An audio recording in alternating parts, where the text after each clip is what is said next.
Now, one of the things I've read in doing a little research on Galileo, thanks to my wonderful assistant Dottie, one of the things Matthew Bunson, who a lot of people know from EWTN, brought up was the fact that in an article he said that as the ideas and writings of Galileo were quite innovative and controversial, the church officials felt obligated to respond in the way they felt best to defend the faith, which was their primary task. It also struck me, and he goes on to mention this point, and others do as well, that some of this was also fodder for the Protestant Reformation movement too, and as a way of using that information in the Galileo case against the church, right?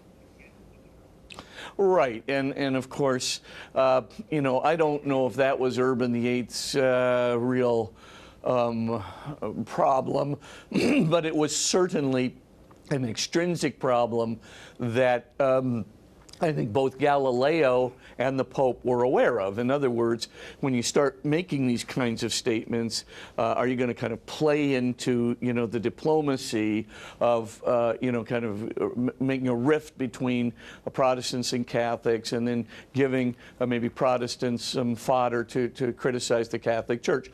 Certainly the Pope was aware of this. Very certainly, too, Galileo was aware of this. I think it was a significant tangential issue. But the real issue was, do you have the facts or don't you have the facts? If you don't have the observable facts, don't proclaim it as a fact.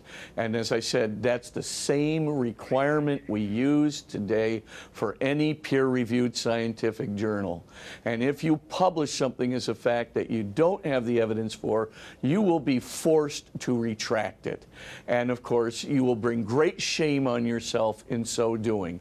And of course, in Galileo's time, there wasn't a peer-reviewed natural science community that could do this. Essentially, the church was doing it from the vantage point of the spiritual consequences of a theory that was as yet unproven.